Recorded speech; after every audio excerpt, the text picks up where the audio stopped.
Good morning, everyone. I'm so delighted to be with you this morning on the penultimate day of the Jaipur Literature Festival. The U.S. Government is such a proud sponsor of this festival, especially in its 16th edition. And we're really pleased to be presenting this panel discussion on the blue economy, the third, in fact, in a series of panels that we've sponsored on the blue economy. For this session, we're really going to be looking at the role that the blue economy plays and should continue to play in ensuring a more economically just, more resilient, and environmentally sustainable world. We'll also be discussing, as was just mentioned, some of the innovative financial structures that could also reinforce global conservation efforts. And thanks to our panelists, also looking at the ways in which we talk about the blue economy, either in common parlance or even in literature. The World Bank defines the blue economy as the sustainable use of ocean resources for economic growth, improved livelihoods, and jobs while preserving the health of the ocean systems. And that's really at the core of this discussion. The blue economy, covers the vast economic opportunities provided by our waters, but it's also a conversation about how we can think about whether and how the blue economy is serving underrepresented communities, women and girls, or those who are underrepresented in ocean industries, as well as those who may suffer disproportionately from the effects of climate change. While with the lives and livelihoods of about 40% of the world's populations living on or near a coast, every single country has a vested interest in striking a balance between ensuring ocean ecosystem health and driving economic growth. So this is particularly important also to small island developing states, for which marine resources are critical assets that provide them with food security, nutrition, employment, foreign exchange, and much more. So it's a balancing act. How do we be mindful of the livelihood concerns of those involved in fisheries or aquaculture, tourism, energy, shipping, port activities, seabed mining, renewable energy, marine biotechnology, and yet make sure that this is a resource that we can continue to use for generations to come. So we at the U.S. mission and the U.S. government as a whole are really committed to safeguarding the environment to help build a more sustainable and prosperous future, not only for our own citizens, but for communities across the globe. And of course, I realize it's a cliche, but the decisions that we make now and the actions that we take now are going to shape the future of the health of the planet for generations. So with that, I'm so delighted to be able to present Deep Dive, Waves of the Future, and I'll turn it over to our panelists. Thanks so much. Thank you. Thank you. I think you heard the introduction, and thank you all for joining us this chilly morning. I'm sure the day gets better as the sun comes out. But I think today we have a topic which is of great interest. And I really want to congratulate the JLF and the US Embassy for organizing 3 sessions on blue economy. While Indian government talks about blue economy as part of its general strategy to the Indian Ocean and the Indo-Pacific strategies, a lot of other countries are talking about it. But I don't think we've had enough public discussion on the importance of oceans and the sustainable use of the oceans. So I think that's really a major policy challenge for the entire world today, because as the world continues to grow and a lot of us poorer countries grow, the use of oceans is going to multiply. In fact, the world's trade has grown manifold over the last many decades, and much of the trade, notwithstanding China's Belt and Road and the Eurasian corridors, much of the world's trade continues across the oceans. Second, food resources, that if all of us eat seafood, we all love seafood. The more seafood we eat, or the more seafood just the Chinese eat, the impact on searching for seafood. You're finding today Chinese fishing fleets in Galapagos, all the way down in Latin America. Because the demand is there, the suppliers are going to meet it. So the overuse of the ocean for food resources is now quite common. A lot of places which have become dead zones in the oceans where there is no life anymore. And then you have the pollution, oil spills, you have all kinds of things that happen in the oceans. Because historically we've taken, like the climate in general, for granted. that you can do what you want, but nothing happens to the larger structure. That is, you could sit on a tree and keep cutting the branch without being aware that someday it's going to fall. But today, I think climate finance, green finance have all become very important. And I think that logic naturally extends itself to the ocean side. And the impact of this is really because of the, as we heard, 40% of the world's population lives on the coastal zones. You have most of the world's cities are on the coast where the rivers meet the oceans. You have a lot of island states that are simply going to disappear if this continues to happen. So I think we have actually a very, very urgent situation to think about. And we have two eminent speakers here. I'm going to start with Martin Fuchner, who brings a modern literary historical perspective of how literature has viewed the relationship between man and nature, so mankind and nature. You're going to speak for about 7-8 minutes, and then I'll have Sanjeev, who's written a book on Indian Ocean, and who's also an economist. Normally, you can't get the economist to talk about anything but economics, but I think he's found a way to talk about larger history, so we'll follow it by Sanjeev, and then we'll open up for question and answers. Yeah. Martin. Okay, thank you very much. To start perhaps with the obvious, that the term blue economy was coined as a corrective to green economy because I think there's a general feeling that in climate discourse and climate strategy, the ocean wasn't receiving enough attention. So this whole series of sessions, in a sense, I think is a really important corrective. And I think it's always good to remind everyone that the ocean, in many ways, is still a big unknown. You know, people say that we know more about the surface of the moon than about the deep ocean, for example. So the ocean is hugely important, in many ways understudied, and I think that was also the case from this economic perspective, hence the term blue economy. But I'm a cultural historian, so I'm going to bring a cultural perspective to this topic that I think is important to the extent that a term like the blue economy serves to focus attention on the ocean, its incredible importance. But in order for a term like that, blue economy, to really become operative, I think it needs to move from the world of think tanks and policymakers, very important, to the people who are actually supposed to implement it, who live this coastal reality every day. And I think there, a cultural perspective can be very, very useful. And so this is where my research comes in, the idea that humans are storytellers and that the kinds of stories we tell are crucially important in shaping our motivation, our sense of how we relate to the environment, and that we need to tap this power of storytelling if we want to change behavior on a large scale. So I just want to give a few mini case studies of how this can impact the question of the blue economy. One example is St. Lucia. It's one of these small states, and from a cultural perspective, it's always been a fascinating example because it's a small, island nation. It has great cultural traditions, but not very long literary traditions. And then in the middle of the 20th century, a poet and writer comes along, Derek Walcott, who gets the Nobel Prize and has an incredible outsized influence on this very small island nation. So you have sort of the literary history of St. Lucia goes from 0 to 100 in about one generation.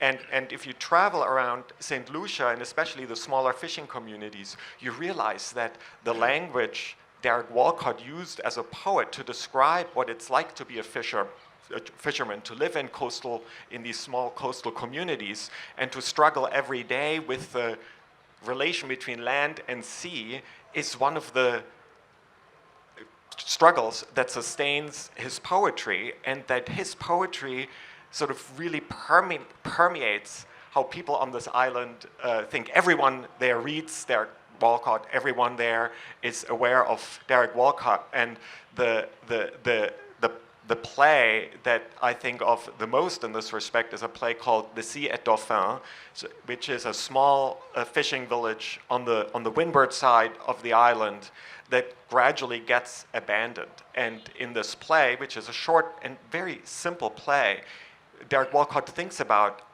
why that happens and how that happens and what the pressures are on the small, somewhat isolated community, and really captures that. So that's one example of how an attention to storytelling and literature, I think, can be one of the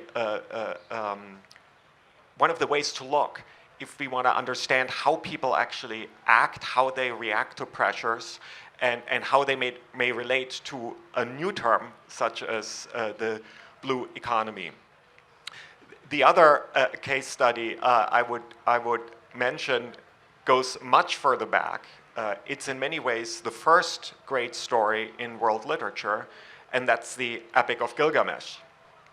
The Epic of Gilgamesh is in some ways a paradigm for me for storytelling and climate change, because it is the first place where the story of the flood gets told, the kind of catastrophic flood that wipes out everything except for Noah and the Ark, except in the Epic of Gilgamesh. This Noah character is called Utnapishtim. And so it's been interesting for me to see how that story of the flood moved from one text to another, from the Epic of Gilgamesh to the Hebrew Bible, to the Christian Bible, and how it's just been rewritten many, many times. But that's just one aspect to which how this oldest written text in the world has a lot to tell us about how we think about the economy. Because the main episode in the Epic of Gilgamesh is one that's very different. It's when the hero of the story, Gilgamesh, the king, goes on an expedition with his friend Enkidu, and they are going to kill a monster. Now that's great. All epics need a great fight between a hero and a monster, except here the monster happens to be a guardian of the forest. So Gilgamesh and Enkidu kill the monster, but why do they kill the monster? Well, the epic actually spells it out in great detail, because they need timber. So as soon as the guardian of the forest is killed, they go on a logging expedition and bring back the timber. Why do they need to timber? Because this is the beginning of the urban revolution in Mesopotamia, and these cities are built out of clay and timber. And because of the rise of these cities, there's been deforestation, which means that city builders have to go farther and farther afield on these logging expeditions. And so in some sense, the Epic of Gilgamesh tells the story of resource extraction. This is the first written text in the world, and combines it in some sense with the story of the flood. It doesn't spell it out. It's not a story about climate change in our modern sense, but there are these deep themes, I think, that resonate. And it's been fascinating to me how long ago some of these fundamental ways of thinking about the environment, an extractive economy on the one hand, and the sphere of the story of the flood on the other, have been with us for thousands of years. So maybe that's how I want to get us started. So a kind of cultural perspective on the blue economy. Sanjeev, the floor is yours. Yeah. So that's a great way for a segue for me, because when you talk about India post-independence, and you talked about the stories we tell ourselves, one of the strange things about Indian storytelling post-independence is that it's all landlocked. It may be because we have our capital is in Delhi and much of the conversation happens there, but that is not historically true. If you go back and look at our ancient narratives, etc., there is a lot about the ocean and also about climate change. So if you go back, and since you talked about Gilgamesh and Bronze Age epics, we also have Bronze Age epics and ancient texts, and they are full of climate change and the ocean. So, for example, a lot of it is about the drying up of the Saraswati River and the collapse of that civilization. That is at least more talked about these days. But there's also about the coast. It's about how the seas come in and Krishna's Dwarka gets wiped out. But it's not always one way. You also have examples of it going the other way. So the Konkan coast is retrieved from the ocean by Parashuram, and he pushes it out. So the entire Konkan coast right down to Kerala is retrieved by Parashuram by pushing out the sea. So there is clearly the sea comes in and goes out all the time. And that, of course, absolutely true. India's coastline is completely a living organism. It is continuously morphing. The currents on both sides of the coast are continually shifting the coastline. So the coastline you see today is not what has existed over thousands of years. And so let me illustrate this for you. You obviously talked about the story of Gilgamesh. By the way, we also have a story of the Great Flood, which is the flood of Manu and Matsya Avatar, where the god Vishnu comes and warns Manu, the king, about this coming flood, and he builds this great ship. And very similar to Noah, he takes various animals and the wise men and so on this, and then he reestablishes civilization after the flood on the banks of the Saraswati. So in some ways, this is the backstory of what happens predating the settlement, re-establishment civilization along the Saraswati. The Saraswati, of course, itself dries later on. So you have these regular, you have several stories about climate change in our epics. The Ganga itself disappears and has to be brought back by Bhagirathi. That's another story. But this shows up interestingly even in our archaeology, that there's, of course, all these great cities along the dry riverbed of the Saraswati, now known as the Ghaggar. But there is also true of the Gujarat coast. So the Gujarat coast 5,000 years ago looked absolutely nothing like what it does today. Saurashtra was an island because sea levels were significantly higher. So first thing, do remember that sea levels are it's not just about unidirection up or down. So 5,000 years ago, sea levels were higher than they are now. The Saurashtra Peninsula was actually an island. No, this is after the Ice Age. So after the Ice Age flooding, after the Great Flood, the sea levels rose past where they are now and then came down. And what is now the Run of Kutch was salt flats today, but it was actually navigable. And it was, by the way, the estuary of the Saraswati and the Indus, which used to actually flow somewhat east of where it does today. And so once you know this landscape, now 5,000 years ago, you're dealing with the Harappan civilization, sort of building its great cities. Guess where its main port is? Its main port is a port which we now know as Dholavira. Now, Dholavira is landlocked. It's landlocked in the middle of this salt flats. But 5,000 years ago, you could actually sail there from both the south and the east.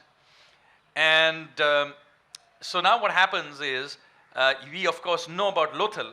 Many people think of it as a port, but in fact, most likely it was not a port, but a customs depot. Of those coming up the Konkan coast, they stopped there, probably got their stuff checked, and then they would go to Dholavira. And the same thing happened the other direction. You could sail out from Dholavira, straight out towards the Gulf. So this was the trading networks that existed at that time, and very vibrant. And of course, as I said, the climate of Western India was much wetter then. So it's very interesting. Today we know Gujarat for its lions, but in fact, there are no lions in the Harappan art. They're all full of tigers.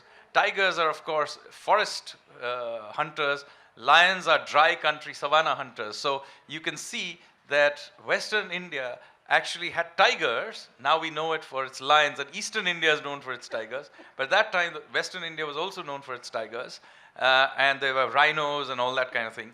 And this climate then, around 2000 BC, that's 4,000 years ago, suddenly changes radically. The impact of that shows up in other parts of the world as well. The Old Kingdom in Egypt falls apart, the Sumerian civilization falls apart, and of course, right here in India, the Harappan civilization collapses. This is obviously the Saraswati River dries up, but for our purposes, the sea levels, interestingly, go down.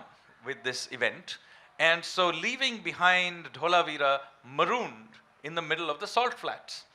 And all the trading routes that were a part of this Bronze Age network just fall apart. What I'm saying is that climate change is not a new thing. We've gone through it before. When it happens, let's say it's a bad thing. No, I wanted to ask you, I mean, you talked about how literature deals with it. Like in Indian literature too, there's a lot of worship of nature. You know, in a way, the agrarian civilizations both destroyed the existing forests to become agrarian, but at the same time, there was a deep worship of nature. But are there any answers? I mean, today, as the crisis is now an urgent one, so are there any lessons we can get from the past of how we deal with the challenge now towards sustainability? Yeah, it's a great question, and I'm not sure I have a great answer, but I'll give you one example. So in the fall, I was in Mosul, which is part of ancient Nineveh, which is where the Epic of Gilgamesh was rediscovered in the 19th century by chance. It had been forgotten for 2,000 years. And I was working there with a group of climate activists for about a week. And it was very interesting to see how they, and so this was mostly about kind of what they described as water wars around the Tigris, because mostly Turkey and to a lesser extent Iran have deliberately built dams that slow the flow of the Tigris is incredibly low right now. So they feel really threatened by that. And so they started to themselves turn to the Epic of Gilgamesh, which they all grow up with, and that's very close to home in every sense of the word. And they are saying, okay, we need to rewrite the Epic of Gilgamesh. This time, it's going to be a flood without an ark. So this is how they are trying to use this old text for the crisis that they are facing right now. I don't know whether that answers your question, but you see here, a local community using a cultural resource for a different set of circumstances and saying essentially, we need to adapt the story for our own purposes. Sanjeev, I mean, you're both historian. I mean, you've written all these books deeply into Indian culture, but at the same time, you are in the PM's advisory council. And this government, Modi government, has actually talked about saga of actually building India's ports, of modernizing India's maritime infrastructure. And it is part of our diplomacy when we talk about blue economy. But how far and how effective has been the policy in terms of integrating with the larger economic strategies? So, like I said in my opening statement, our post-independence mental horizon is very continental. When we think of our neighbors, we think of a friendly neighbor to our immediate west and another very friendly neighbor to our immediate northeast. And that doesn't lead to a very, let's say, a very positive view of the world. But in fact, they are not our only neighbors. If you take a maritime view of our neighborhood, it's a very different neighborhood. All of a sudden, Indonesia and Singapore and even Australia are our neighbors. Indonesia, Eastern UAE, or Eastern Africa, these are our neighbors when you take a maritime view. And we need to do that because do remember, we are literally the only country in the world which has an ocean named after us.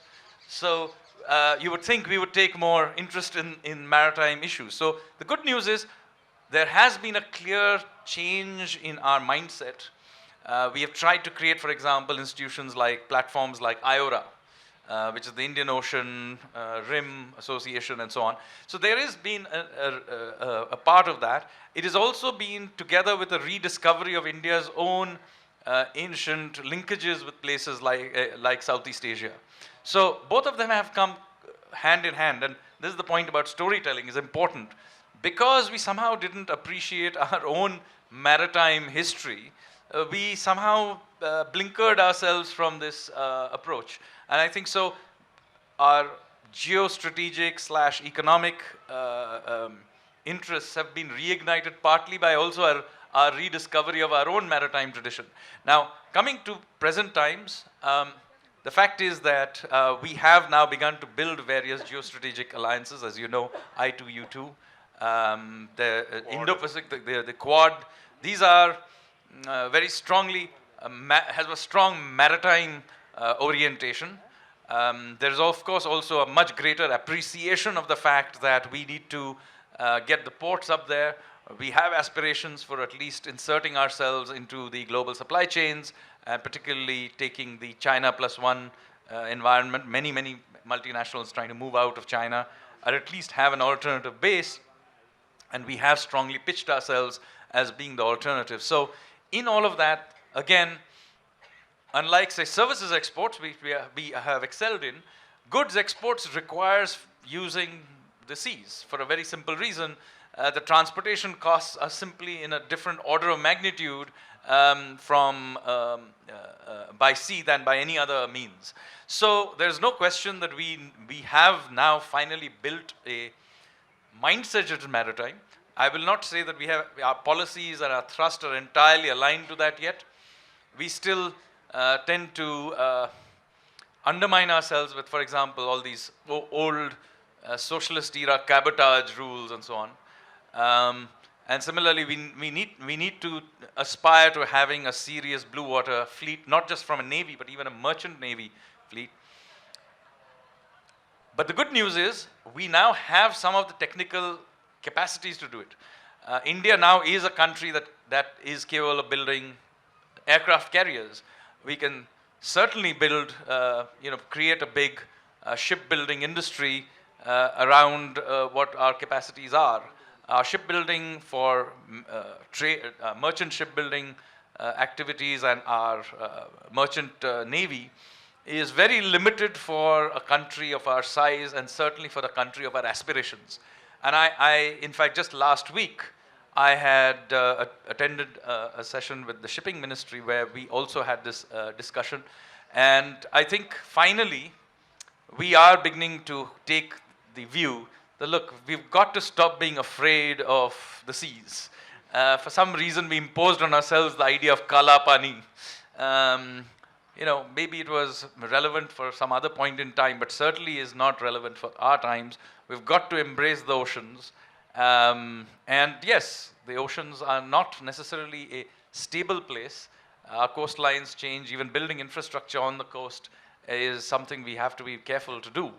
But the fact is that we do need to, to engage with it. It's interesting. I mean, you can have a long coastline, but not be maritime in your orientation. Because, for example, India, the river valley civilizations were so good, so productive, that you did not really need to venture out into the sea. Same thing happened to the Chinese because of the Yellow River. So I will actually dispute this. Yeah, okay. I'll give you a chance for that. But I think the sense that you did not, that automatically coastline did not produce a cultural attitude towards the seas. While in peninsular India, there was always a coastal, the Cholas and others had a long tradition, but the structure was still essentially one of coastal, exploitation of the seas at the coastal level. But today, the problem is you have a massive industrialization. That industrialization today is causing a level of disruption of the oceans, just as it's destroying the environment, and the oceans are very much part of it. Therefore, the solutions need to be a lot more new technologies. You're not going to negotiate this. You can't tell the Chinese stop fishing, or you can't tell, the Sri Lankans can't tell Indians don't come into our waters to fish for more seas. So you need new solutions. Is there a way we can get there? Looking to the past, does it give you hope? Well, I'm not sure, but I was actually going to bounce this question over to you with, you alluded to it, but clearly this neglect of the ocean, just to put it very simply, has, it's kind of a cliche, has deep it's a cultural, it also has cultural roots, right? This emphasis, and it just doesn't seem, I know very little about the history of India, but it seems to me to go way further back than post-independence, this land-based or river-based civilization. So it seems to me that in order to overcome that, you don't just need better policies, but you also need to think about a kind of cultural shift, or at least acknowledge the long cultural history that may be a impediment, or would you disagree with that? So we have a long history. So when you say culture, the culture is not static. Sure. So for much of our history, even though we were we have these powerful river-based civilization or empires or whatever, it is also the case that many of them had a strong maritime orientation. So for example, my state, Bengal, had these massive ports called Tamralipti, which are now known as Tamluk, and Chandraketugarh, just north of Kolkata. These are big ports by global standards of that time. Or in Kerala, you have Muchiripatnam, or in the west known as Muziris. These were not trivial ports, and it is not the case that the Romans were coming to Muziris. There were Indian merchants going out as well. Indian culture didn't spread to Southeast Asia without large numbers of Indians traveling there. In fact, much of the legends of Southeast Asia are about how an Indian prince or an Indian merchant or an Indian Brahmin or something turning up and setting up a city or an empire and so on. So, and that is also reciprocated on our end. So, for example, one of the biggest festivals in Odisha is called Kartik Purnima. And it's a celebration of voyages to Indonesia. So, so there's a lot of cultural stuff there. Now, having said that, there was somewhere in the 12th, 13th century a imposition of caste rules, and sort of, at least among the Hindus, that crossing the seas was somehow a bad thing. Now, I do want to point this out. I have no idea why they imposed this on themselves, especially given how strong the maritime culture in the preceding era was. And I have some theories on this, which I won't get into. But let me tell you, till that point, much of our economics was driven by this trade. So, you wonder why is it that, you have these stories of how the Turks sacked our temples for the gold. The question is, why was there so much gold in these temples? Now, the impression people have, maybe, the kings were handing over all their gold to the temples. I'm sorry, getting Indian politicians to hand over money to anybody is a difficult thing, even in those times. So the reason the gold was there is because these temples worked as banks. There were venture capital funds and banks. And what they were doing was they were financing these great voyages of discovery and trade, etc.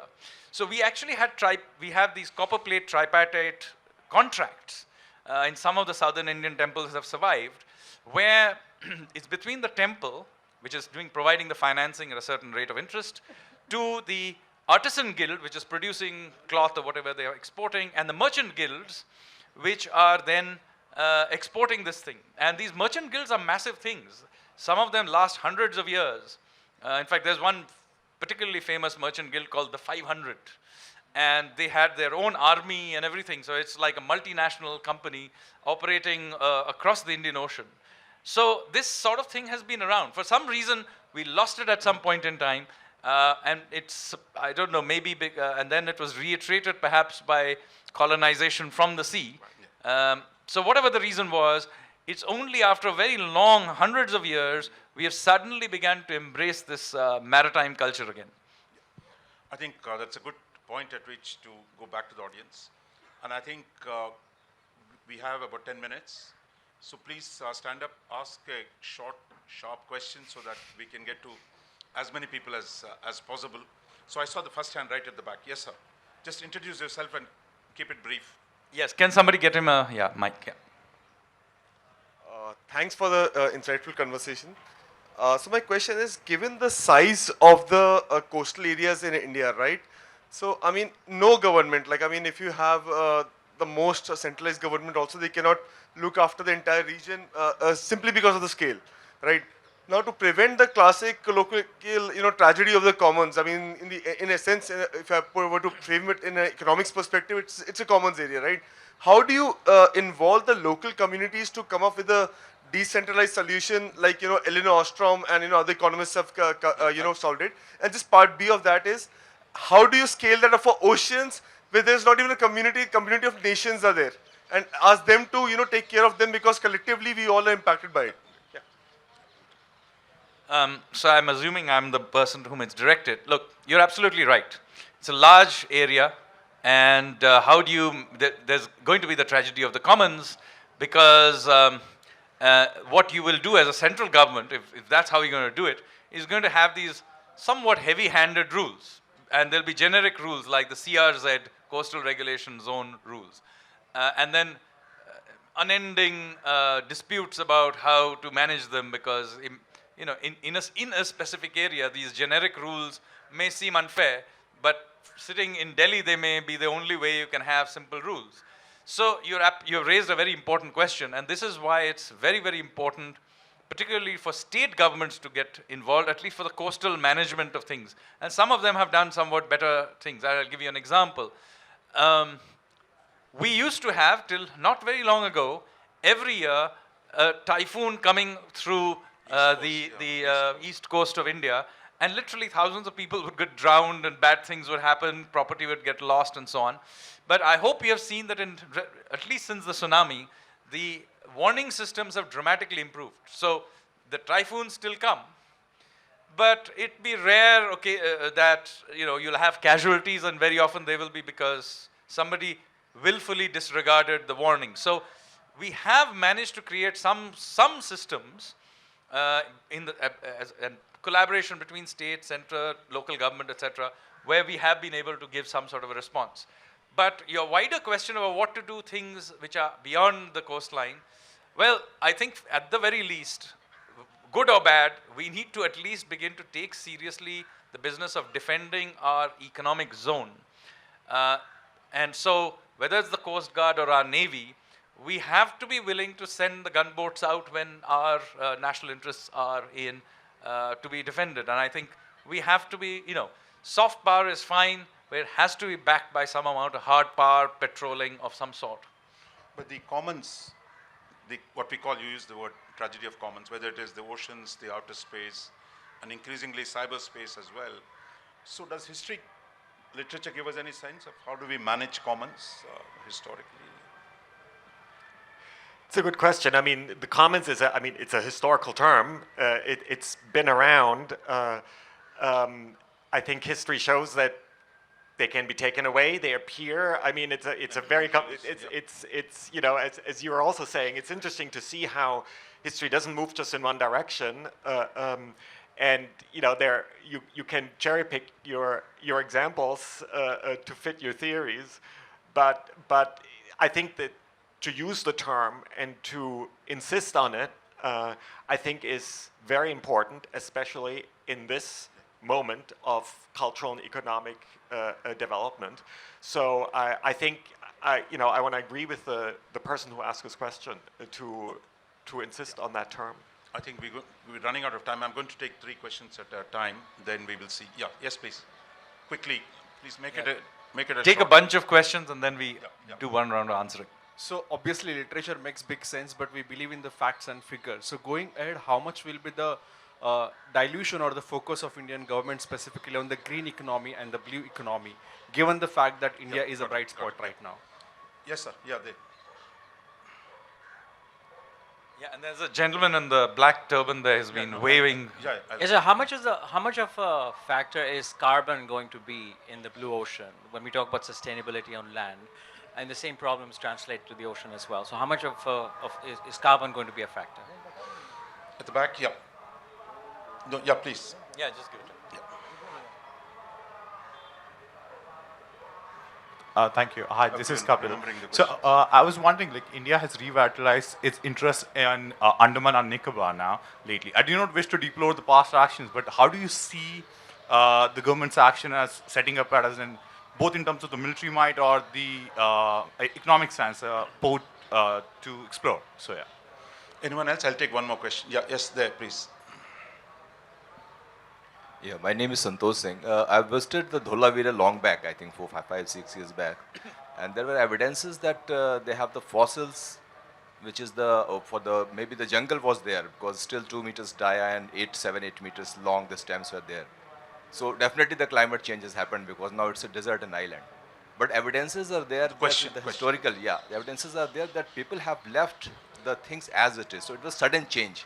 So do you have any information what has happened over there? Yeah, thank you. I think we have enough to go with. Yeah. Yeah. So just on the last question, it wasn't so much sudden change. There is many layers in Dholavira of it evolving. So you do see it was sudden in terms of historical time. So yes, you know, few decades would look sudden in the archaeology, but that doesn't mean that it happened on one day. So it's not they all walked off on one day. There is clear evidence of deterioration over a period of time, and then new layers of post-Harappan sites also coming and staying there for a while. So there is, and this is true not just of Dholavira. Many of the sites show as climate change happens, these sites become smaller. There's also signs of how crops change. So from growing rice, for example, they begin growing millets and so on. So there is more than enough signs of adaptation happening as things change. So that is true. Now, as far as the concern about the environment and the management of that, well, there are many issues here. One is, of course, the carbon issue. But in fact, in my view at least, the equally important issue is the amount of basically garbage that's turning up in the ocean, particularly of plastics. There are entire zones in the Indian Ocean and the other oceans as well, where you're basically sailing through an ocean of plastic. Now, this is crazy. You know, and then of course, much of that is getting ingested back into our food stream because we are eating that seafood. So this is a classic example of committing suicide as a civilization. We are just destroying these things, and there's very little effort into this yet. So while I'm all in favor of thinking about climate change, carbon, etc., I do want to point out that the sole focus on carbon being the issue sometimes is counterproductive, because there is a wider gamut of thinking about, since we are using the word ecosystem, do remember that ecosystems are about other things too. I think that's a good point. And this question of carbon, I think, brings us back to the conversation we had 2 days ago, where on the one hand, in the discourse about the ocean and carbon, ocean is seen as a kind of victim because of acidification, the absorption of the carbon, and the changes to the maritime ecosystem. So the ocean as victim, and then on the other hand, it's sometimes presented as a kind of savior because it has absorbed such incredible amounts of carbon. Without it, we would be in much worse state. And so we are, I think, coming back to a kind of cultural perspective here, almost mythic perspective, where we see that the kind of stories about the ocean, we tell the kind of character, protagonist role we assign to the ocean as victim, as savior, as a place where change will happen, I think brings us back to a kind of cultural perspective. Yeah. Thank you. I think all good things must come to an end. I think we were just warming up. So I just wanted to say 3 broad points as we close this session. One, I want to thank the JLF and the US Embassy for drawing attention to the new issues relating to oceans and the blue economy. I hope this is something, because the oceans are going to, if we don't recognize them, they're going to recognize us. So I think the problems are only going to mount. So therefore, we need, I think, a lot more popular culture and discourse on these issues. Second, in fact, both these authors were really interested in rivers. So I didn't have much time to go into the question of rivers. So next time, probably, we can look at rivers as well, because I think the government of India and much of the world is investing in rivers.